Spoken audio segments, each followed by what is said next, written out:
Welcome back. നമ്മൾ theory പാർട്ടിൻ്റെ റിവിഷനാണ് ചെയ്തുകൊണ്ടിരിക്കുന്നത്. സോ നമ്മൾ മൊഡ്യൂൾ നമ്പർ 1-ലാണുള്ളത്. സോ 1-ൻ്റെ കണ്ടിന്യൂഷൻ, ഇഷ്യൂ ഓഫ് ഷെയറിൻ്റെ continuation. Okay, issue of share എന്ന് പറഞ്ഞ മൊഡ്യൂളിൻ്റെ കണ്ടിന്യൂഷനാണ് ഈ video. That is video number 2. ഇവിടെ നമ്മൾ സംസാരിക്കാൻ പോകുന്ന first topic is how to issue a share. Share issue ചെയ്യാനുള്ള ഡിഫറെൻറ്റ് ഓപ്ഷൻസ് ആണ് ഇവിടെ നമ്മൾ ഡിസ്കസ് ചെയ്യുക. ഓക്കെ, ഒരു കമ്പനിക്ക് തുടങ്ങുമ്പം ആദ്യം ക്യാപിറ്റൽ ആവശ്യമാണ്, റൈറ്റ്? അപ്പോൾ അതെങ്ങനെ ഇംഗ്ലീഷിൽ പറയുന്നത്? To commence a business company have to raise the capital, okay, by way of issue of share. Share issue ചെയ്തിട്ടാണ് കമ്പനീസ് എന്ത് ചെയ്യുക? ക്യാപിറ്റൽ റേസ് ചെയ്യുക. ഇനി ഷെയർ ഇഷ്യൂ ചെയ്യാൻ ദർ ആർ 3 ways. എത്ര വേസ് ഉണ്ട്? 3 രീതിയിൽ കമ്പനീസിന് ഷെയർ ഇഷ്യൂ ചെയ്യാം. ആ 3 എണ്ണമാണ്. ഒന്നാമത്തേത് private placement, 2 right issue and 3 public issue. Share issue ചെയ്യുന്ന 3 രീതികൾ, 3 വേസ്. പ്രൈവറ്റ് പ്ലേസ്മെൻറ്റ് എന്ന് പറഞ്ഞാൽ പ്രൈവറ്റ്ലി, അതായത് കമ്പനീസിൻ്റെ ഡിറക്ടേഴ്സിന് അല്ലെങ്കിൽ പ്രൊമോട്ടേഴ്സിന് അറിയാവുന്ന ആൾക്കാർക്ക്, അതായത് അവരുടെ റിലേറ്റീവ്സ് അല്ലെങ്കിൽ അവരുടെ ഫ്രണ്ട്സ്, അങ്ങനെ ഒരു സ്മോൾ അല്ലെങ്കിൽ ഏതെങ്കിലും ഒരു സ്മോൾ ഗ്രൂപ്പ് ഓഫ് ഇൻവെസ്റ്റേഴ്സിന് മാത്രം ഷെയർ ഇഷ്യൂ ചെയ്യുന്നുണ്ടെങ്കിൽ അതാണ് പ്രൈവറ്റ് പ്ലേസ്മെൻറ്റ്. ഓക്കെ, ഇതിൽ നിങ്ങൾ എഴുതേണ്ട ഒരു പോയിന്റ്, ഇവിടെ പ്രോസ്പെക്ടസ് എന്ന് പറഞ്ഞ ഒരു സാധനം അവരെന്ത് ചെയ്യില്ല? ഇഷ്യൂ ചെയ്യില്ല. പ്രോസ്പെക്ടസ് എന്ന് പറഞ്ഞാൽ എന്താ?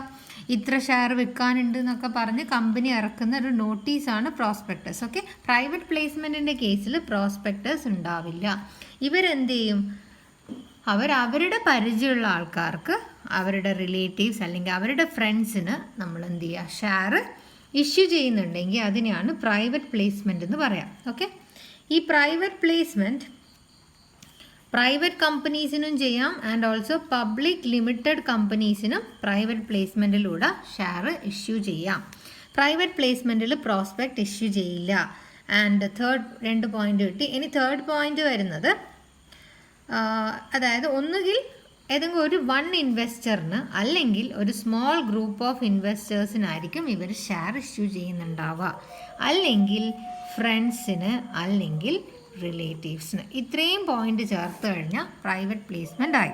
Now right issue. Right issue എന്ന് പറഞ്ഞാൽ existing share holders, already share holder ആയിരിക്കുന്ന എക്സിസ്റ്റിംഗ് ഷെയർ ഹോൾഡേഴ്സിന് അവരുടെ ഷെയർ ഹോൾഡ് ചെയ്യുന്ന പ്രപ്പോർഷൻ്റെ ബേസിൽ, അവരുടെ ഷെയർ ഹോൾഡിംഗ് പ്രപ്പോർഷൻ്റെ ബേസിൽ കമ്പനി ഷെയർ ഇഷ്യൂ ചെയ്യുമ്പം അതിനെയാണ് റൈറ്റ് ഇഷ്യൂ എന്ന് വിളിക്കുക.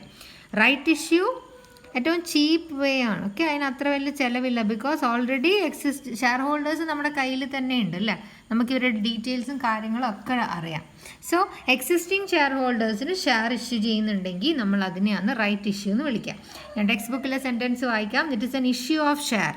Issue of share to the existing shareholder. ഏത് പ്രപ്പോർഷനിൽ? In the proportion of the existing shareholding. ഇപ്പോൾ ഉള്ള ഷെയർ ഹോൾഡിങ്ങിൻ്റെ പ്രപ്പോർഷനിലായിരിക്കും നമ്മൾ ഇവർക്ക് കൊടുക്കുന്നുണ്ടാവുക.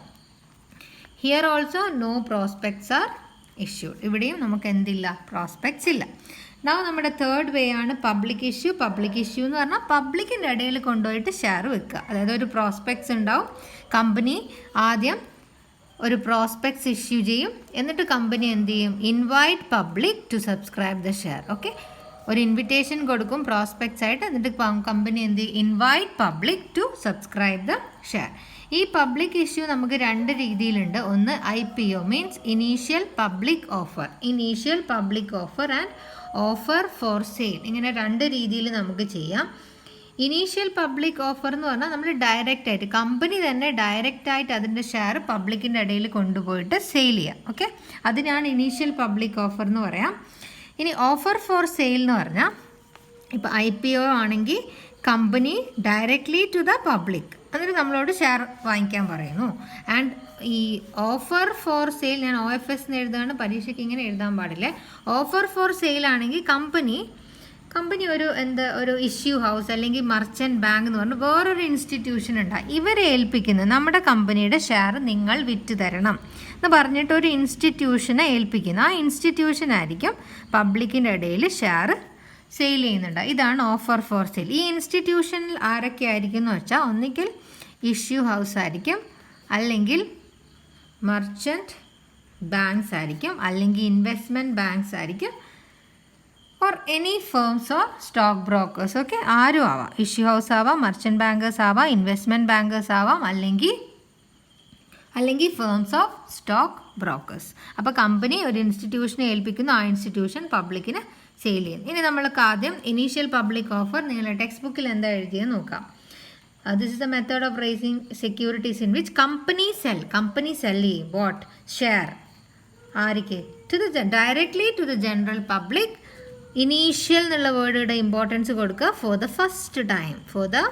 ഫസ്റ്റ് ടൈം ഇനീഷ്യൽ പബ്ലിക് ഓഫറാണ്. So for the first time company issue share to the public for the first time, അതിനാണ് ഇനീഷ്യൽ പബ്ലിക് ഓഫർ എന്ന് വിളിക്കുക. ഇനി ഓഫർ ഫോർ സെയിൽ ആണെങ്കിൽ instead of offering shares directly to the പബ്ലിക്കിന് direct ആയിട്ട് share offer ചെയ്യുന്നതിന് പകരം what they will do, company എന്ത് ചെയ്യും, company offer through an institution. അത് ഒരു ഇൻസ്റ്റിറ്റ്യൂഷൻ മുഖാന്തരം ആയിരിക്കും. ഈ ഇൻസ്റ്റിറ്റ്യൂഷൻ ആരൊക്കെയാവാം? ഇഷ്യൂ ഹൗസ് ആവാം, മർച്ചൻറ്റ് ബാങ്ക്സ് ആവാം, ഇൻവെസ്റ്റ്മെൻറ്റ് ബാങ്ക്സ് ആവാം, or firms of stock brokers. Okay, അതും കഴിഞ്ഞു. It's over now. Okay, next we will move on to procedures of issue of share. Issue ചെയ്യുന്നതിൻ്റെ പ്രൊസീജിയർ രണ്ട് രീതിയിൽ രണ്ട് മെത്തേഡ്സ് യൂസ് ചെയ്യാം. One is fixed price offer method and second one is book building method. ഇതിൽ book building നിങ്ങളുടെ corporate അക്കൗണ്ടിങ്ങിനകത്ത് explain ചെയ്തിട്ടില്ല, but FMSനകത്ത് അത് ഉണ്ടാവും. ഓക്കെ, സോ ഈ ഒരു കോൺടെസ്റ്റിൽ ഞാനിത് എക്സ്പ്ലെയിൻ ചെയ്യുന്നില്ല because it's not in your text book. Okay, fixed price offer method ആണ് നമ്മളിപ്പോൾ ഇവിടെ എക്സ്പ്ലനേഷൻ പോകുന്നത്. Fixed price offer method means company already പൈസ ഫിക്സ് ചെയ്യും. ഒരു ഷെയറിൻ്റെ വില 10 രൂപയാണ്, കമ്പനി ഓൾറെഡി പ്രൈസ് അങ്ങോട്ട് ഫിക്സ് ചെയ്യും. ഓക്കെ, ബുക്ക് ബിൽഡിങ്ങിൽ നമ്മൾ അങ്ങനെയല്ല. ബുക്ക് ബിൽഡിങ്ങിൽ നമ്മൾ കൊട്ടേഷനൊക്കെ എടുത്തിട്ടാണ് പ്രൈസ് ഫിക്സ് ചെയ്യുക. എനിവേ, ഞാൻ അതിലോട്ട് പോകുന്നില്ല. ഫിക്സഡ് പ്രൈസ് മെത്തേഡിൽ കമ്പനി ഓൾറെഡി എന്ത് ചെയ്യും, already fix the issue price. എത്രയാണ് പബ്ലിക്കിൻ്റെ ഇടയ്ക്ക് നിന്ന് വാങ്ങിക്കേണ്ടത് എന്ന് ആദ്യം നമ്മൾ ഫിക്സ് ചെയ്യും. എന്നിട്ട് എന്ത് ചെയ്യും, അഡ്വർടൈസ്മെൻറ്റ് പ്രോസ്പെക്ടേഴ്സ് ഇഷ്യൂ ചെയ്യും. എൻ്റെ കയ്യിൽ കമ്പനീൻ്റെ കയ്യിൽ ഇത്ര നമ്പർ ഓഫ് ഷെയർസ് ഉണ്ടെന്ന് പറഞ്ഞു. ഓക്കെ, ഇനി അതിൻ്റെ സ്റ്റെപ്സ് ആണ് നമ്മൾ പഠിക്കുന്നത്. ഫിക്സഡ് പ്രൈസ് ഓഫർ മെത്തേഡിൻ്റെ സ്റ്റെപ്സ്. ഓക്കെ സി അതിൻ്റെ സ്റ്റെപ്സിൽ first one selection of merchant banker എന്ന് പറഞ്ഞാൽ ഓക്കെ, സാധാരണ ഒരു ഷെഡ്യൂൾ ബാങ്ക് തന്നെ മെർച്ചൻറ്റ് ബാങ്കിങ്ങിൻ്റെ ഫങ്ഷൻസ് ഒക്കെ ചെയ്യും അല്ലേ. ബാങ്കിങ് പഠിക്കുമ്പോൾ നിങ്ങൾക്ക് അതിൽ കാണാം, ഫങ്ഷൻസ് ഒക്കെ പഠിക്കുമ്പോൾ മെർച്ചൻറ്റ് ബാങ്കിങ് എന്ന് പറഞ്ഞിട്ട്. Anyway, first step selection of merchant banker. ഇവിടെ എന്താ ചെയ്യാന്ന് വെച്ചാൽ നമുക്ക് ഫൈനാൻഷ്യൽ സർവീസസ് ഓഫർ ചെയ്യും ടു കമ്പനീസ് അല്ലെങ്കിൽ ബിസിനസ്സിന് ഫൈനാൻഷ്യൽ സർവീസ് ഓഫർ ചെയ്യും. ഫൈനാൻഷ്യൽ സർവീസ് ഏതൊക്കെ രീതിയിൽ? ഇറ്റ് ഇൻക്ലൂഡ് അഡ്വൈസിങ്, അവർ അഡ്വൈസ് ചെയ്യും. ഓക്കെ, ആൻഡ് അറേഞ്ചിങ് ഷെയർ ഇഷ്യൂമായിട്ട് റിലേറ്റ് ചെയ്തിട്ടുള്ള എല്ലാ അഡ്വൈസുകളും കൂടാണ്ട് അവരെന്ത് ചെയ്യും, എല്ലാ അറേഞ്ച്മെൻറ്റ്സും എന്തിനു വേണ്ടിയിട്ടുള്ള ഷെയർ ഇഷ്യൂ ചെയ്യാനുള്ള എല്ലാ അറേഞ്ച്മെൻറ്റ്സും ചെയ്തു കൊടുക്കുന്ന ഒരു ഇൻസ്റ്റിറ്റ്യൂഷനാണ് merchant bankers. It give financial services to business. What service? It give advice and advising on and arranging the share issue. Okay, അപ്പോൾ ഈ ഏതെങ്കിലും ഒരു ബാങ്കിനെ നമ്മൾ മെർച്ചൻറ്റ് ബാങ്കായിട്ട് സെലക്ട് ചെയ്യും. And the second one is prospectus issue ചെയ്യണം. Prospectus എന്താണെന്ന് ചോദിച്ചാൽ what is a prospect? Is an invitation to the public. ഒരു നോട്ടീസ് പോലെയുണ്ട്. It is an invitation to the public to subscribe the share. നമ്മുടെ share വാങ്ങിക്കണം എന്ന് പറഞ്ഞിട്ട് ഒരു ഇൻവിറ്റേഷൻ ആണ് പ്രോസ്പെക്ട്സ് എന്ന് പറഞ്ഞാൽ. ചെറിയ മാർക്കിന് അധികവും ചോദിക്കും what is prospectus. It is an invitation to the public to subscribe the share capital of the company. Okay, അതൊരു പ്രിൻറ്റഡ് നോട്ടീസ് ഫോമിലായിരിക്കും ഉണ്ടാവുക. ഇനി നമുക്ക് നോക്കാം ഇഷ്യൂ ഓഫ് പ്രോസ്പെക്ട്സിൽ നിങ്ങളുടെ ടെക്സ്റ്റ് ബുക്കിൽ എന്തൊക്കെ കാര്യങ്ങളാണ് എഴുതിയിട്ടുള്ളത്. ഓക്കെ, ഈ public company immediately after is ഇൻകോർപ്പറേഷന് ശേഷം മാത്രമേ പബ്ലിക് കമ്പനിക്ക് പ്രോസ്പെക്ട്സ് ഇഷ്യൂ ചെയ്യാൻ പറ്റുള്ളൂ.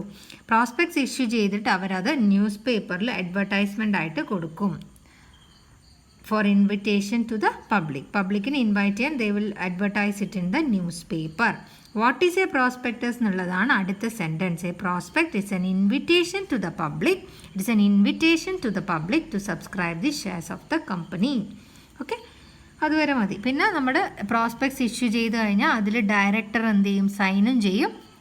അത് നമ്മൾ കമ്പനിയുടെ രജിസ്ട്രാർ ഉണ്ടാവുമല്ലോ, അയാളുടെ അടുത്ത് ഫയൽ ചെയ്യുകയും വേണം. Okay, a copy of the prospectus signed by the director must be filed with the registrar. Okay, അതായത് കമ്പനീസിൽ ഏതാണോ രജിസ്ട്രാർ വരുന്നത് അവരുടെ അണ്ടറിൽ ഇത് നമ്മൾ ഫയൽ ചെയ്തിരിക്കണം. Next is application four share ആണ് അടുത്തത്. അപ്ലിക്കേഷൻ ഫോർ ഷെയർ മീൻസ് ഇപ്പം നമ്മൾ കമ്പനി ഓൾറെഡി പ്രോസ്പെക്ടേഴ്സ് ആർക്ക് ഇഷ്യൂ ചെയ്തു? പബ്ലിക്കിന് ഇഷ്യൂ ചെയ്തു. അപ്പോൾ പബ്ലിക്ക് എന്ത് ചെയ്യും? ഇത് ന്യൂസ് പേപ്പറിൽ വായിക്കും. കമ്പനീൻ്റെ ഷെയർ വാങ്ങിക്കാൻ താല്പര്യമുള്ള ഇതിനുള്ളിലുള്ള ഇൻവെസ്റ്റേഴ്സ് അല്ലേ, ഈ പബ്ലിക്കിൻ്റെ ഇടയിലുള്ള ഇൻവെസ്റ്റേഴ്സ് എന്ത് ചെയ്യും? വാങ്ങിക്കാൻ താല്പര്യമുള്ള ആൾ ഇൻവെസ്റ്റർ അപ്ലിക്കേഷൻ ഫോമും കൂടെ അപ്ലിക്കേഷൻ മണിയും കൂടെ ആർക്ക് തിരിച്ചയക്കും? കമ്പനിക്ക് തിരിച്ചയക്കും. സോ ഇതിനെയാണ് നമ്മൾ അപ്ലിക്കേഷൻ ഫോർ ഷെയർ എന്ന് പറയാം. It is an offer from the investor to subscribe the share. ഇത്ര ഷെയർ നമ്മൾ വാങ്ങിക്കാന്നുള്ള ഇൻവെസ്റ്ററിൻ്റെ ഒരു ഓഫറാണ് ദിസ് വൺ. ഇനി ഇത് ശ്രദ്ധിക്കും, ഇത് പറയുമ്പോൾ നമ്മൾ 2 ഗൈഡ് ലൈൻസ് ഓർമ്മിക്കണം. ഒന്ന് സെബി പറഞ്ഞ ഗൈഡ് ലൈൻസും ഒന്ന് കമ്പനി പറഞ്ഞ ഗൈഡ് ലൈൻസും. ഓക്കെ, സെബി എന്താ പറയുന്നതെന്ന് വെച്ചാൽ application money should not be less than 25% of the issue price. application money നമുക്ക് കിട്ടുന്നത് ഇഷ്യൂ പ്രൈസിൻ്റെ 25%-ൽ കുറയാൻ പാടില്ല എന്നാണ് സെബി പറയുന്നത്. വാട്ട് ഈസ് ഇഷ്യൂ പ്രൈസ് പറയാം. കമ്പനീസ് ആക്ട് 2013 പറയുന്നത് application money received should not be less than 5% of the nominal value. So ഇത് രണ്ടും ഓർമ്മിക്കുക. ഒന്ന് 25% of the issue price and 5% of the nominal value. Okay, നമുക്ക് നോമിനൽ വാല്യൂ എന്താണെന്ന് ആദ്യം നോക്കാം. നമ്മൾ ഓൾറെഡി പറഞ്ഞതാണ് മുഖവില അല്ല, ഒരു ഷെയറിൻ്റെ യഥാർത്ഥ വില 100 rupees and we have 1000 shares. So നമ്മുടെ ശരിയായ nominal value of share is 1 lakh. ഈ 1 lakhൻ്റെ 5%-ൽ കുറയാണ്ട് നമുക്ക് എന്ത് കിട്ടിയിരിക്കണം? ആപ്ലിക്കേഷൻ മണി കിട്ടിയിരിക്കണം. അതായത് അത്രയും ഇൻവെസ്റ്റേഴ്സ് നമുക്ക് നമ്മുടെ ഷെയർ വാങ്ങിക്കാൻ റെഡിയാണെന്ന് കമ്പനീൻ്റെ അടുത്ത് പറഞ്ഞിരിക്കണം. അതാണ് companies act 2013 guide lines. And SEBI പറയുന്നത് ഇഷ്യൂ പ്രൈസ് എന്ന് പറഞ്ഞാൽ നമുക്ക് ഈ ഷെയറിൻ്റെ നോമിനൽ വാല്യൂ ആണ് 100. We can offer it for 150. അല്ലെങ്കിൽ നിങ്ങൾ 500 രൂപക്ക് ഇത് എന്ത് ചെയ്യാം? പബ്ലിക്കിന് വിൽക്കാം അല്ലേ. ഇതൊരു ഷെയറിന് 500 രൂപ വെച്ചിട്ട് വിൽക്കാം. സോ ഇതിനാണ് നമ്മൾ എന്ത് പറയുക? ഇഷ്യൂ പ്രൈസ് എന്ന് പറയാം. അപ്പോൾ ഇഷ്യൂ പ്രൈസ്, അപ്പോൾ ഇത് ഇൻറ്റു 1000 വരും അല്ലേ. 1000 ഇൻറ്റു ഇതാണ് നമ്മുടെ issue price. So 1000 into 5 lakh. 5 lakhൻ്റെ 25%-ൽ കുറയാൻ പാടില്ല എന്നാണ് സെബി പറയുന്നത്. സോ അത് ഓർമ്മിക്കുക. So that is your third step, application for shares. Okay, now it is allotment of shares. അപ്പോൾ നമുക്കിപ്പോൾ ഇവിടെ ആപ്ലിക്കേഷൻ നമ്മളെ കയ്യിൽ റിസീവ് ചെയ്തു. ഓക്കെ, കമ്പനി പ്രോസ്പെക്ട് ഇഷ്യൂ ചെയ്തു, ഇൻവെസ്റ്റർ നമുക്ക് ആപ്ലിക്കേഷൻ തന്നു. ചിലപ്പോൾ നമ്മൾ എന്ത് ചെയ്യും? അത് ആക്സെപ്റ്റ് ചെയ്യും. Company will accept it, right? Accept ചെയ്തതെന്ന് നമ്മുടെ ഇൻവെസ്റ്റർ അറിയണ്ടേ? അതിനു വേണ്ടി അവർക്ക് ഒരു ലെറ്റർ ഓഫ് അലോട്ട്മെൻറ്റ് അയക്കും. യെസ്, നമ്മൾ നിങ്ങളുടെ ആപ്ലിക്കേഷൻ സ്വീകരിച്ചിരിക്കുന്നു, നമ്മൾ നിങ്ങൾക്ക് ഷെയർ അലോട്ട് ചെയ്യാൻ റെഡിയാണെന്ന് പറഞ്ഞിട്ട് ഒരു ലെറ്റർ ഓഫ് അലോട്ട്മെൻറ്റ് കമ്പനി ആർക്ക് അയക്കും? ഷെയർ ഹോൾഡേഴ്സിന് അയക്കും. എന്നിട്ട് ഷെയർ ഹോൾഡേഴ്സിനോട് പറയും, yes we are ready to allot you the share നിങ്ങൾക്ക് തരാൻ ഞാൻ റെഡിയാണ്, പകരം നിങ്ങൾ എനിക്ക് അലോട്ട്മെൻറ്റ് മണി ഇങ്ങോട്ട് അയച്ചോളൂ. സോ ആ പ്രോസസ്സാണ് നിങ്ങളിപ്പോൾ ഇവിടെ allotment of shares to applicant എന്ന് പറഞ്ഞിട്ട് നിങ്ങളുടെ ടെക്സ്റ്റ് ബുക്കിൽ കാണാൻ പറ്റും. ഓക്കെ, അപ്പോൾ നമുക്കത് വായിച്ചു നോക്കാം. After the close date of the അപ്ലിക്കേഷന് നമുക്ക് എപ്പോഴും അറിയാം ഒരു ക്ലോസ് ഡേറ്റ് ഉണ്ട്. ഇത്ര ദിവസം വരെ പബ്ലിക്കിന് ആ ഷെയർ വാങ്ങിക്കാൻ പറ്റും. ആ ആപ്ലിക്കേഷൻ്റെ ഡേറ്റ് കഴിഞ്ഞാൽ the directors will proceed to allotment അല്ല. അത് കഴിഞ്ഞാൽ അടുത്ത സ്റ്റെപ്പ് എന്താ? ആപ്ലിക്കേഷൻ കഴിഞ്ഞാൽ അലോട്ട്മെൻറ്റിലോട്ട് ഡയറക്ടേഴ്സ് പോകും. Allotment of share simply means issuing share to the applicant. Share ആർക്ക് അലോട്ട് ചെയ്യണം? നമ്മുടെ അപ്ലിക്കൻസിന് അലോട്ട് ചെയ്യും. The fact allotment is intimated to the allottee by the letter of allotment. എങ്ങനെയാണ് ഈ ഇൻവെസ്റ്റർ അറിയാം എനിക്ക് ഷെയർ അലോട്ട് ചെയ്തിട്ടുണ്ട്? അതിനാണ് അവരെന്തയക്കുന്നത്? ലെറ്റർ ഓഫ് അലോട്ട്മെൻറ്റ് അയക്കും. ലെറ്റർ ഓഫ് അലോട്ട്മെൻറ്റിൽ ഷെയർ ഹോൾഡേഴ്സിനോട് പറയും you have to pay the allotment money on the shares allotted. Okay, ഇനി അലോട്ട് ചെയ്യുന്നില്ലെങ്കിൽ അവർക്ക് അയക്കുന്ന കത്തിൻ്റെ പേരാണ് letter of regret. We are sorry. Regret എന്ന് പറഞ്ഞാൽ എന്താ അല്ലേ? നമ്മൾ ക്ഷമാപണം നടത്തുക അല്ലേ? ലെറ്റർ ഓഫ് റിഗ്രറ്റ് ആയിരിക്കും അയക്കുക. അതിൻ്റെ താഴെ ടൈപ്സ് ഓഫ് അലോട്ട്മെൻറ്റ് കാണാം, അത് നിങ്ങൾ സ്വന്തമായിട്ട് വായിക്കാം.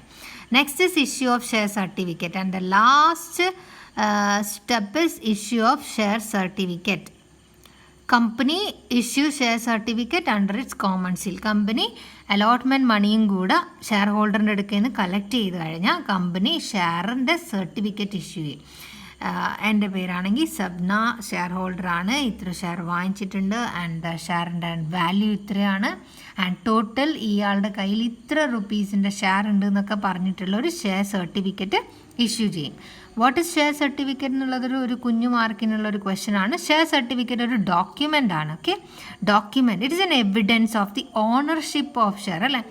എനിക്കൊരു ഷെയർ സർട്ടിഫിക്കറ്റ് കിട്ടി, ഇറ്റ് ഇസ് എൻ ഓണർഷിപ്പ്. എൻ്റെ കയ്യിൽ ഇത്രയും ഷെയർ ഉണ്ട് എന്നുള്ളതൊരു ഓണർഷിപ്പ് സർട്ടിഫിക്കറ്റ് ആണ് എൻ്റെ കയ്യിൽ കിട്ടുന്നത് അല്ലേ. So share certificate is a document that provide evidence of the ownership of the share in a limited company. അതിനകത്ത് ഷെയർ സർട്ടിഫിക്കറ്റിനകത്ത് എന്തൊക്കെ ഉണ്ടാവും? Name of the share holder, number, class of share എന്ന് പറഞ്ഞാൽ പ്രിഫറൻസ് ആണ്, ഇക്വിറ്റി ആണോ, serial number of the share etcetera. Okay, അതിനകത്ത് ആ ഒരു ഷെയർ സർട്ടിഫിക്കറ്റിനകത്ത് ഡയറക്ടർ സൈൻ ചെയ്യുകയും വേണം. Director and company secretary sign ചെയ്യണം. ഓക്കെ, ഇതാണ് നമ്മുടെ പ്രൊസീജിയറിൽ ഫിക്സഡ് പ്രൈസ് മെത്തേഡിൽ വരുന്ന 5 സ്റ്റെപ്പ്. മർച്ചൻറ്റ് ബാങ്കറിനെ സെലക്ട് ചെയ്യണം. അവർ ഫൈനാൻഷ്യൽ സർവീസസ് ആൻഡ് അഡ്വൈസസ് ഒക്കെ കൊടുക്കും ഇഷ്യൂ ആയിട്ട് റിലേറ്റ് ചെയ്തത്. പ്രോസ്പെക്ടസ് ഇഷ്യൂ ചെയ്യണം. പ്രോസ്പെക്ടസ് ഈസ് എ ഡോക്യുമെൻ്റ് അല്ലെങ്കിൽ notice inviting public to subscribe the share. അത് നമ്മൾ ന്യൂസ് പേപ്പറിൽ അഡ്വർടൈസ്മെൻ്റ് ആയിട്ട് കൊടുക്കും. പ്രോസ്പെക്ടേഴ്സ് ഡയറക്ടർ സൈൻ ചെയ്തിട്ട് അതിൻ്റെ ഒരു കോപ്പി ആർക്ക് കൊടുത്തിരിക്കണം? രജിസ്ട്രാറിൻ്റെ അടുത്ത് ഫയൽ ചെയ്തിരിക്കണം.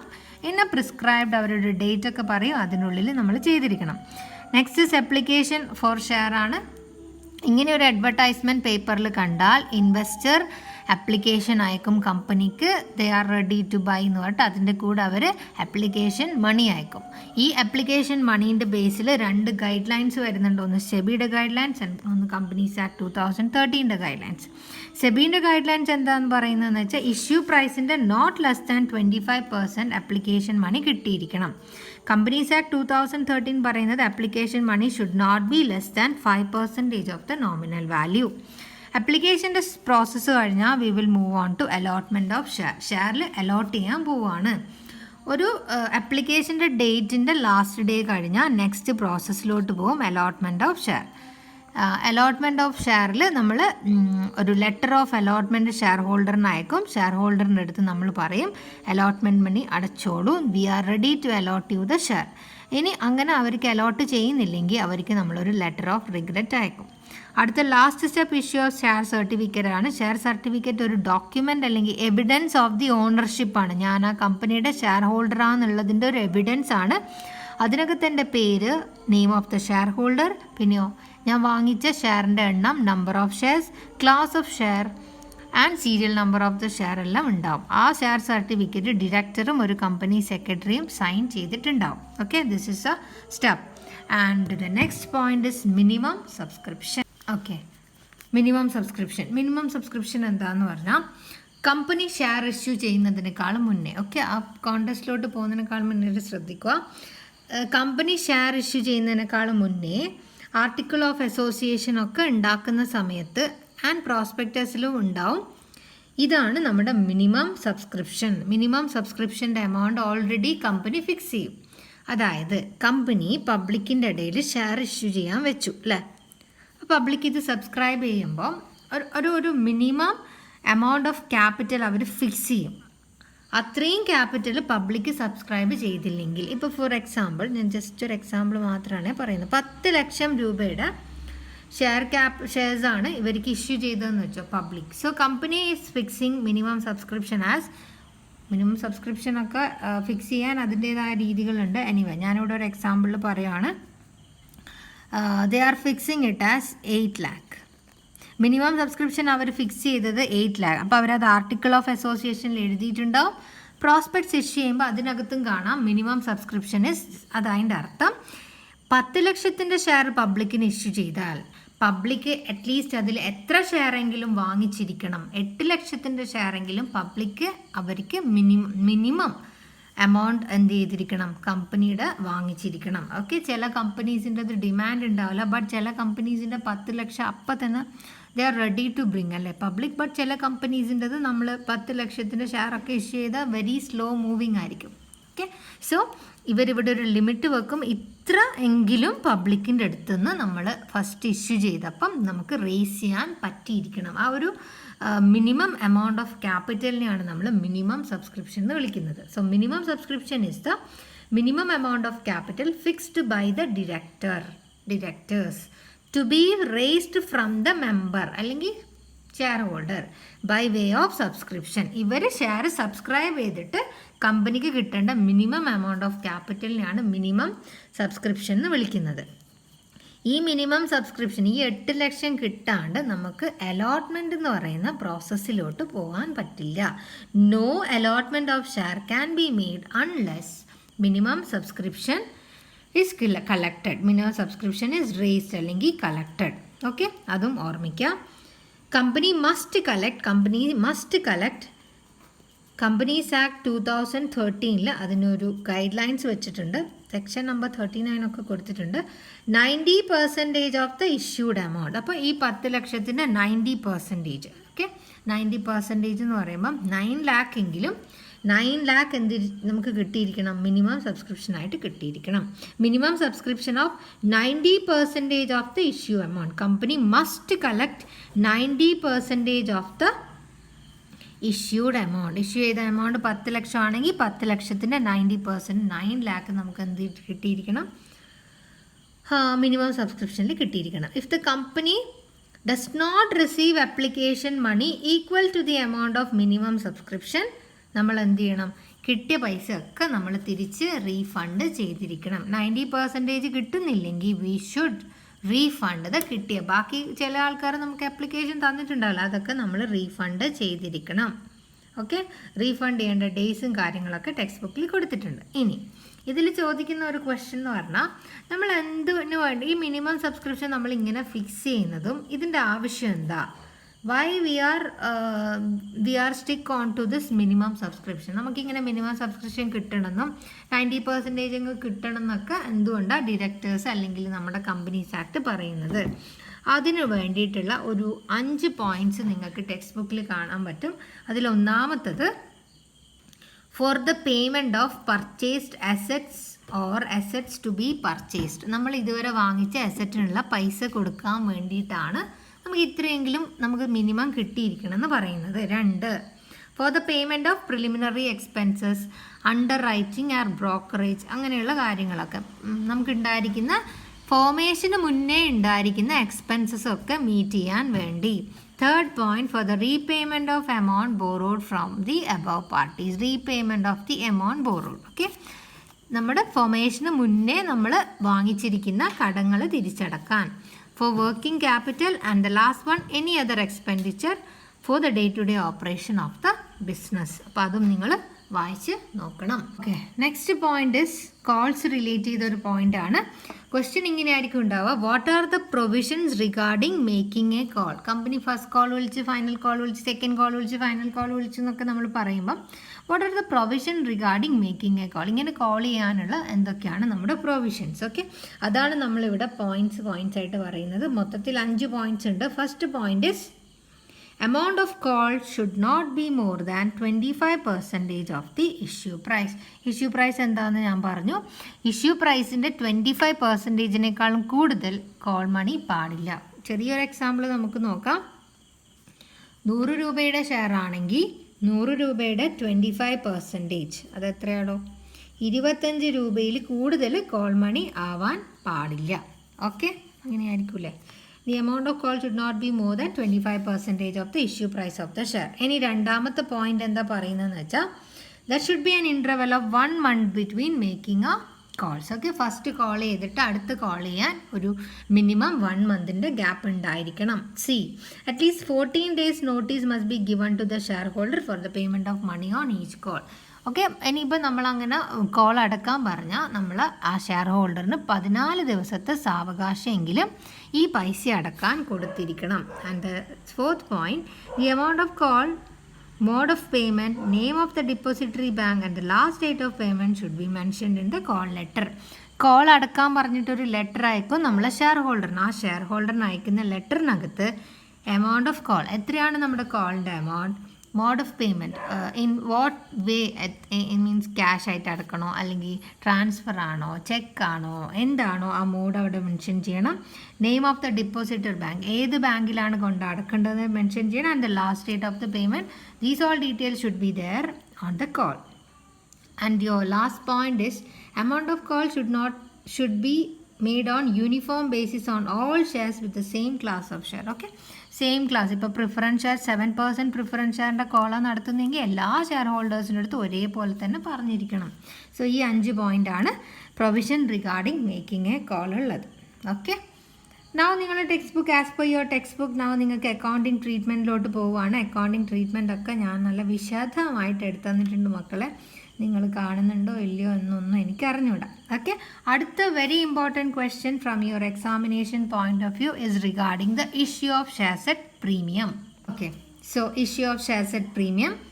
When shares are issued at, എന്താ ഈ issue of shares at premium എന്ന് പറഞ്ഞാൽ അല്ലേ, 100 രൂപയുടെ ഷെയർ അതിനേക്കാളും കൂടുതൽ വിലക്ക് 110 രൂപ അല്ലെങ്കിൽ 120 രൂപ അതിനേക്കാളും കൂടുതൽ വിലക്ക് ഇഷ്യൂ ചെയ്യുന്നുണ്ടെങ്കിൽ അതിനെയാണ് നമ്മൾ issue of share at premium എന്ന് വിളിക്കുന്നത്. ഓക്കെ, സോ നമുക്കത് വായിച്ചു നോക്കാം. When shares are issued at a price higher than their nominal value, nominal വാല്യൂവിനേക്കാളും കൂടുതൽ.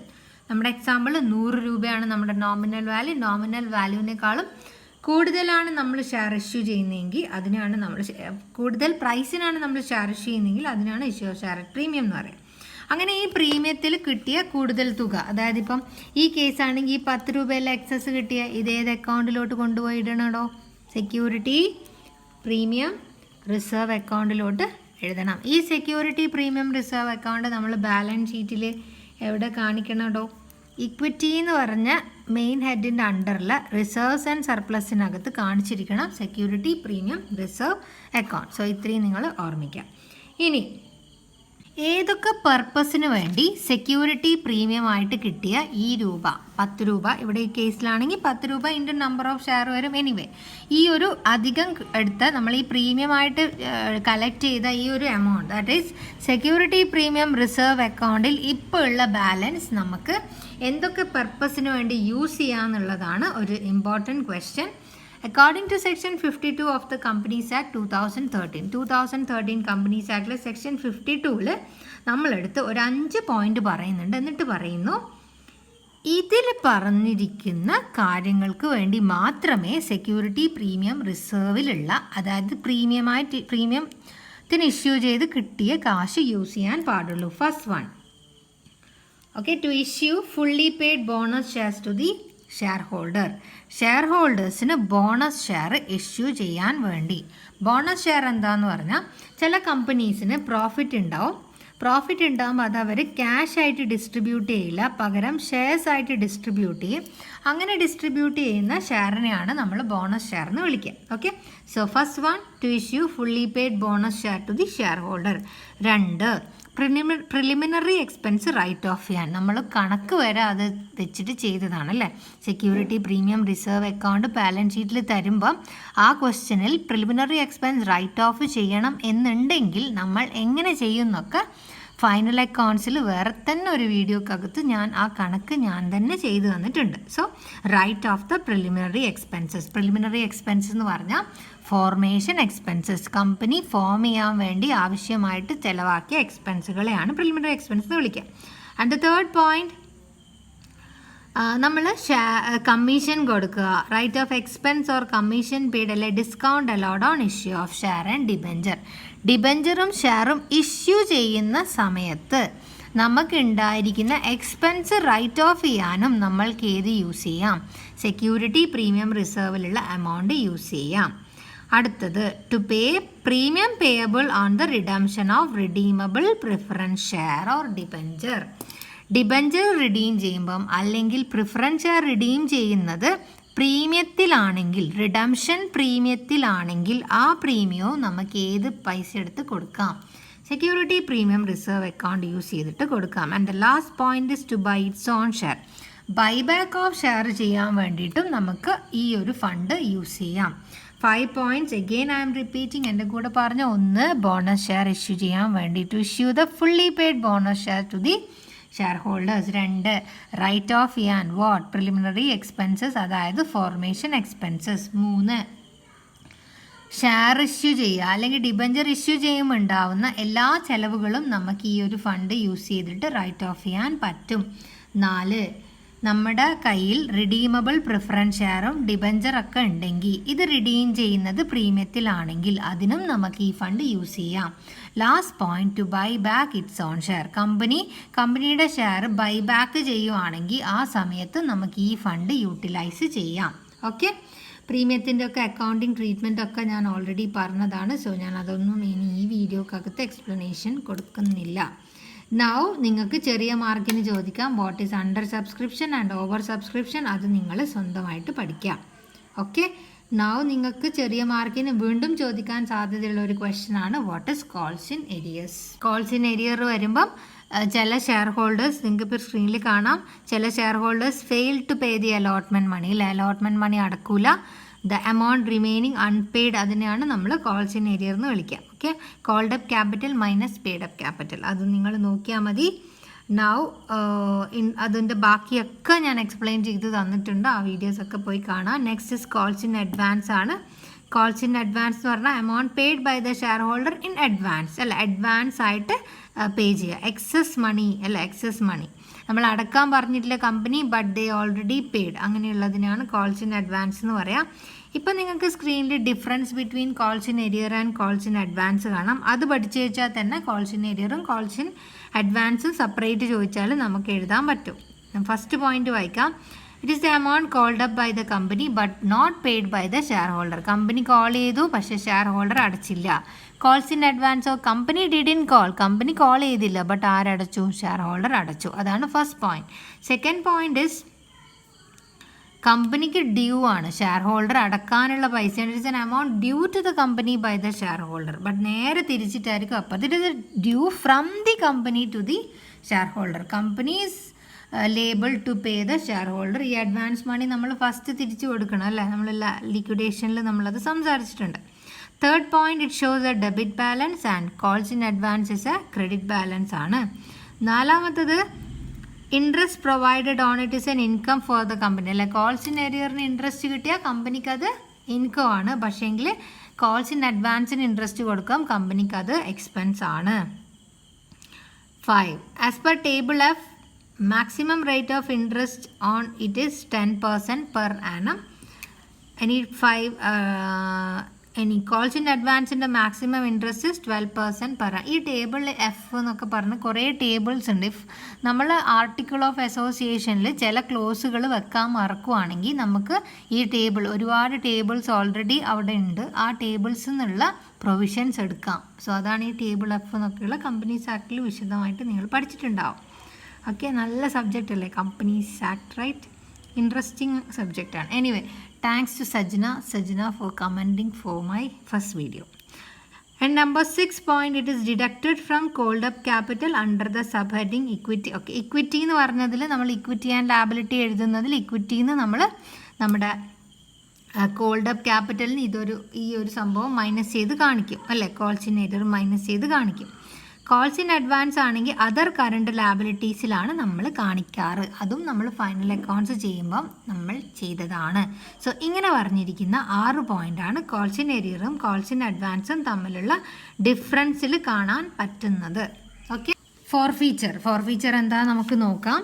നമുക്ക് ചില ഷെയറിന് ഇപ്പോൾ 100 ഷെയർ എടുത്ത ആൾ എന്ത് ചെയ്തു? കോൾസ് അടച്ചില്ല, അങ്ങനെ ഏരിയർ ഉണ്ടായി. ഇങ്ങനെയുള്ള ഷെയർ കോൾ മണി അല്ലെങ്കിൽ എന്ത് മണിയാണോ കമ്പനി അടക്കാൻ പറഞ്ഞത് അത് അടച്ചില്ല. അപ്പോൾ കമ്പനി എന്ത് ചെയ്യും? ഈ ഷെയർ അങ്ങോട്ട് ഫോർഫീറ്റ് ചെയ്യും, ഈ ഷെയർ അങ്ങോട്ട് ക്യാൻസൽ ചെയ്യും. ഈ ക്യാൻസലേഷൻ ഓഫ് ഷെയറിൻ്റെ ടെക്നിക്കൽ വേർഡാണ് ഫോർഫീച്ചർ ഓഫ് ഷെയർ. ഓക്കെ, ഇനി നമുക്ക് ടെക്സ്റ്റ് ബുക്കിലെ സെൻറ്റൻസിലോട്ട് പോവാം. Okay, when a shareholder fail to pay the allotment money or any call money, എന്താണോ കമ്പനി വിളിച്ചത് അത് അടക്കാത്തത്, ഇനി due amount. Okay, shares company will forfeit the share. A company can forfeit the share only if it is authorized by articles of association ൽ എഴുതിയിരിക്കണം forfeiture ചെയ്യാൻ പറ്റും എന്നുള്ള ക്ലോസ് നമ്മൾ കൊടുത്തിരിക്കണം. Forfeiture of share simply means cancellation of share due to the non payment of allotment money or call money within a specific period. Okay, പൈസ അടക്കാത്തതുകൊണ്ട് ആ share നമ്മൾ ക്യാൻസൽ ചെയ്യുന്ന പ്രൊസീജിയറിനെയാണ് നമ്മൾ ഫോർഫീച്ചർ എന്ന് വിളിക്കുന്നത്. അത്രയും മതി. ഇനി അതിൻ്റെ താഴെ procedure for forfeiture of share കാണാം. എന്തൊക്കെ പ്രൊസീജിയേഴ്സ് എടുക്കണം എന്നാണ്. Provision regarding the forfeiture of share are mentioned in table F of the companies act 2013. Already table എഫിനകത്ത് നമ്മളെടുത്ത് അതിൻ്റെ പ്രൊസീജിയർ വിശദമായിട്ട് പറഞ്ഞിട്ടുണ്ട്. അപ്പം നമുക്ക് 1 by 1 നോക്കാം. 7 എണ്ണം ആളുള്ളത്. ഒന്നാമത്തെ point, memorandum to each defaulter. Okay, നമ്മൾ ഡിഫോൾട്ട് ചെയ്ത്, ഇപ്പോൾ ഫോർ എക്സാമ്പിൾ മിസ്റ്റർ എ ആണ് 100 ഷെയർ എടുത്തത്. ഇയാളാണ് കമ്പനിയുടെ ഷെയർ വിളിച്ചിട്ട് അടക്കാത്തതെങ്കിൽ ഇയാൾക്ക് നമ്മളൊരു നോട്ടീസ് അയക്കണം. ഓക്കെ, ഒരു മെമ്മറണ്ടം അയക്കണം. ഓക്കെ, മെമ്മറണ്ടം ഓഫ് അസോസിയേഷൻ അല്ലേ, മെമ്മറണ്ടം ഇൻ ദ നോട്ടീസ്. നമ്മൾ ഡിഫോൾട്ട് ചെയ്ത് ഈ മിസ്റ്റർ എക്ക് ഒരു നോട്ടീസ് അയക്കണം. അതിന് നമ്മളിവിടെ മെമ്മറണ്ടം എന്നുള്ള വേർഡാണ് യൂസ് ചെയ്യുക. Company send memorandum to the defaulter. അല്ല, ഇയാളെല്ലാം അടക്കാത്ത, ഇയാളെന്താ നമ്മൾ വിളിക്കുക, ഡിഫോൾട്ടിങ് ഷെയർ ഹോൾഡർ. എന്നിട്ട് അയാളോട് പറയും, നിങ്ങൾക്ക് ഞാനിത് ഇത്ര സമയം തരുന്ന ഒരു ഡേറ്റ് പറയും, ഇതിനുള്ളിൽ നിങ്ങൾ അടച്ചിരിക്കണം. ഓക്കെ, അങ്ങനെ ഒരു മെമ്മറണ്ടം കൊടുക്കുക. ഓക്കെ, രണ്ടാമത്തെ സ്റ്റെപ്പ്, ലിസ്റ്റ് ഓഫ് ഡിഫോൾട്ടേഴ്സ്. കമ്പനീൻ്റെ സെക്രട്ടറി ഒരു എത്ര ആളാണോ ഡിഫോൾട്ട് ആയിട്ടുള്ള അവരുടെ ഒരു ലിസ്റ്റ് ഉണ്ടാക്കും. ഓക്കെ, എന്നിട്ട് ബോർഡ് ഓഫ് ഡയറക്ടേഴ്സിന് അവരുടെ മീറ്റിങ്ങിൽ ഇവരുടെ ലിസ്റ്റ് അങ്ങോട്ട് കൊടുക്കും. അതാണ് second point, list of defaulters prepared by company secretary. എന്നിട്ടോ കമ്പനിയുടെ മീറ്റിങ്ങിൽ ഇത് ബോർഡ് ഓഫ് ഡയറക്ടേഴ്സിന് കൈമാറും. Notice to the defaulters. അടുത്തത് നോട്ടീസ് അയക്കുക. Notice send to the defaulter by the companies director through the registered post and. Okay, ആദ്യം നമ്മൾ ജസ്റ്റ് ഒരു അറിയിച്ച് ഇത്ര ദിവസം കൊണ്ട് അടക്കണം, റൈറ്റ്. ബട്ട് നമ്മൾ പിന്നെ നമ്മളൊരു നോട്ടീസ് അയക്കും. ഇത് രജിസ്റ്റേർഡ് ആയിരിക്കും. ഓക്കെ, അയാൾ തന്നെ കൈപ്പറ്റണം എന്നുള്ള രീതിയിൽ രജിസ്റ്റേർഡ് പോസ്റ്റായിട്ട് നമ്മൾ അയക്കൊരു നോട്ടീസ് അയക്കും. Last opportunity to pay that amount. ഈ നോട്ടീസിൽ പറയും ഇത് നിങ്ങളുടെ അവസാനത്തെ ചാൻസാണ്, അടച്ചിരിക്കണം. Now fourth one, resolution for forfeiture. Okay, company board of ഡയറക്ടേഴ്സിൻ്റെ മീറ്റിങ്ങിൽ റിസൊല്യൂഷൻ പാസ് ചെയ്തിട്ടാണ് ഫോർഫീച്ചർ ചെയ്യാന്നുള്ളൊരു തീരുമാനം എടുക്കുക. സോ റിസൊല്യൂഷൻ പാസ് ചെയ്യാം. Information of forfeiture. അപ്പോൾ നമ്മളിങ്ങനെ ഫോർഫീറ്റ് ചെയ്യുന്നുണ്ട് എന്നുള്ള കാര്യം നമ്മൾ ആരെ അറിയിക്കണം, മിസ്റ്റർ എ, അതായത് ഡിഫോൾട്ടിങ് ഷെയർ ഹോൾഡറിനെ അറിയിച്ചിരിക്കണം. ഓക്കെ, എന്തുകൊണ്ടാന്നിട്ട് അവരോട് പറയാം, നിങ്ങളെ ഷെയർ സർട്ടിഫിക്കറ്റ് തിരിച്ച് ഞങ്ങൾക്ക് ഏൽപ്പിച്ചോ, ഇനിയിപ്പോൾ അത് നിങ്ങളെ കയ്യിൽ വെച്ചിട്ടൊരു കാര്യമില്ല, right. So information of forfeiture to the defaulting share holder. Removal of the name. പിന്നെ എന്ത് ചെയ്യും, നമ്മൾ ഷെയർ ഹോൾഡറിൻ്റെ പേരിനകത്ത് ഈ മിസ്റ്റർ എയുടെ പേര് അങ്ങോട്ട് എന്ത് ചെയ്യും, വെട്ടും. Okay, after the forfeiture name of the related share holder, defaulting share holder are removed from the share holder register. Last, transfer of forfeited amount received. അപ്പോൾ ലാസ്റ്റ് നമ്മൾ എന്താ പ്രൊസീജിയർ, നമ്മൾ ആ കണക്ക് ചെയ്യുമ്പം പഠിച്ചത് ഫോർഫീച്ചർ എന്ന് പറഞ്ഞ ഷെയറിൻ്റെ ആ ഇതുവരെ കിട്ടിയ എമൗണ്ട് ഉണ്ടല്ലോ. ഓക്കെ, ആ കിട്ടിയ എമൗണ്ട് നമ്മൾ എന്ത് ചെയ്യണം, we should amount received on forfeiture are transfer to the share forfeited അക്കൗണ്ടിലോട്ട് നമ്മളത് ട്രാൻസ്ഫർ ചെയ്യും. Amount should not be utilised until the forfeited shares are reissued. അല്ല, റീഇഷ്യൂ ചെയ്യുന്നവരെ നമ്മൾ ആ സംഭവം എന്ത് ചെയ്യും, നമ്മളെ കയ്യിൽ തന്നെ വെക്കും. എന്നിട്ടാണ് നമ്മൾ ക്യാപിറ്റൽ റിസർവിലോട്ടൊക്കെ ട്രാൻസ്ഫർ. എനിവേ അതിലോട്ടൊന്നും പോകുന്നില്ല. I'm again repeating the procedure for the forfeiture of share. 1, memorandum. കുട്ടികൾ കരയുന്ന സൗണ്ട് കേൾക്കുന്നുണ്ടല്ലോ. ഓക്കെ, അനിയത്തിൻ്റെ കുഞ്ഞു ആവക്കളാ കേട്ടോ. Procedure for the forfeiture of share. 1, memorandum to each defaulter. ആദ്യം നമ്മളൊരു മെമ്മറണ്ടം അയക്കും. പിന്നെ നമ്മൾ ഒരു ലിസ്റ്റ് പ്രിപ്പയർ ചെയ്തിട്ട് അത് ബോർഡ് ഓഫ് ഡയറക്ടേഴ്സിന് കൊടുക്കും. Then third one, notice register ചെയ്ത് നോട്ടീസ് അയക്കും. പിന്നെ റിസൊല്യൂഷൻ പാസ് ചെയ്യും. അതിനുശേഷം ഇങ്ങനെ റിസൊല്യൂഷൻ പാസ് ചെയ്ത് നിങ്ങളുടെ ഷെയർ ക്യാൻസൽ ചെയ്ത് എന്ന് പറഞ്ഞിട്ടുള്ള ഇൻഫർമേഷൻ ഷെയർ ഹോൾഡേഴ്സിന് കൊടുക്കും. അവരുടെ പേര് നമ്മുടെ ഷെയർ ഹോൾഡറിൻ്റെ രജിസ്റ്ററിൽ നിന്ന് റിമൂവ് ചെയ്യും. പിന്നെയോ നമ്മൾ ആ ഷെയർ ഫോർഫീറ്റഡിൽ ഇതുവരെ കിട്ടിയ പൈസ ഷെയർ ഫോർഫീറ്റഡ് അക്കൗണ്ടിലോട്ട് ട്രാൻസ്ഫർ ചെയ്യും. This is the procedure four share forfeiture. ബാക്കി എല്ലാം ഞാൻ ക്ലാസ്സിൽ പ്രോബ്ലം ബേസ്ഡ് ക്ലാസ്സിൽ വൃത്തിക്ക് ഞാൻ എക്സ്പ്ലെയിൻ ചെയ്ത് തന്നിട്ടുണ്ട്. ടൈം ഉണ്ടെങ്കിൽ നിങ്ങൾ അതൊക്കെ പോയി കണ്ടാൽ നിങ്ങൾക്ക് നല്ലതായിരിക്കും. Last question from this topic is surrender of share. ഇനി സറണ്ടർ. ഓക്കെ, സറണ്ടറിൽ പോകുന്നതിനേക്കാളും മുന്നേ ഈ ഒരു റിവിഷൻ ഞാനിപ്പോൾ ഇവിടെ സ്റ്റോപ്പ് ചെയ്യും. ഈ ചാപ്റ്ററോട് കൂടെ ഞാൻ സ്റ്റോപ്പ് ചെയ്യും. Because I don't think it's very useful to you. അങ്ങനെ വലിയ നല്ലൊരു റെസ്പോൺസൊന്നും എനിക്ക് കിട്ടിയിട്ടില്ല. സോ ഞാനിത് സ്റ്റോപ്പ് ചെയ്യുവാണ്. ബാക്കി ചാപ്റ്റേഴ്സൊക്കെ നിങ്ങൾ പഠിക്കുക. And very all the best from my heart to every one. Okay, എല്ലാവർക്കും നല്ല മാർക്ക് കിട്ടി പാസ്സാകട്ടെ. ഇതൊരു എടുത്തോടുത്ത എല്ലാ സബ്ജക്റ്റിലും കുട്ടികൾക്ക് നല്ല മാർക്ക് കിട്ടിയിട്ടുണ്ട് എന്ന് അറിഞ്ഞതിലും വളരെ സന്തോഷം. ഇതിലും അങ്ങനെ തന്നെ ആവട്ടെ. ബട്ട് ഇതിൽ ഐ ഡോണ്ട് നോ, റിവിഷൻ ഒന്നും ഞാൻ ചെയ്യുന്നില്ല because I don't think it's very useful. So moving on to the surrender of share. What is surrender of share? When a shareholder finds that he cannot pay the call money on the share held by him, okay, ഈ എന്താ സംഭവം surrender എന്ന് പറഞ്ഞാൽ ഈ കോൾസിൻ്റെ area എപ്പോഴാണ് വരികയെന്ന്, company call ചെയ്തു, ഇയാൾക്ക് അടക്കാൻ പറ്റിയില്ല അല്ലേ. അപ്പോൾ സറണ്ടർ ചെയ്യാന്ന് പറഞ്ഞാൽ കമ്പനി കോൾ ചെയ്യുമ്പോൾ എനിക്ക് അടക്കാൻ പറ്റില്ല എന്ന് എനിക്ക് ആദ്യം അറിയാം. അപ്പോൾ ഞാൻ എൻ്റെ സ്വമേധയാ ഇങ്ങനെ കോൾ വിളിക്കുന്നതിനേക്കാളും മുന്നേ ഞാൻ എൻ്റെ ഷെയർ സർട്ടിഫിക്കറ്റ് കമ്പനീനെ തിരിച്ചേൽപ്പിക്കുന്നതിനെയാണ് സറണ്ടർ ഓഫ് ഷെയർ എന്ന് വിളിക്കുക. കമ്പനി കോൾ ചെയ്തിട്ടില്ല, ബട്ട് കോൾ ചെയ്യുന്ന മുമ്പേ എനിക്കറിയാം I can pay that. Okay, ഞാനപ്പോൾ എന്ത് ചെയ്യും, എൻ്റെ ഷെയർ സർട്ടിഫിക്കറ്റ് വോളണ്ടറിലി ഞാൻ എന്ത് ചെയ്യും, കമ്പനിക്ക് കൈമാറും. അതിനെയാണ് സറണ്ടർ എന്ന് വിളിക്കുക. ഇനി നമുക്ക് ടെക്സ്റ്റ് ബുക്കിലോട്ട് പോവാം. When a shareholder finds that he cannot pay the call money on the share held by him, he may voluntarily return his share to the company. Such voluntary return of share to the company by the shareholder is called surrender of share. Okay. Voluntary എന്ന് പറഞ്ഞാൽ സ്വമേധയാ. Okay, അത്രയേ ഉള്ളൂ. നിങ്ങൾ നന്നായിട്ട് പഠിക്കുക.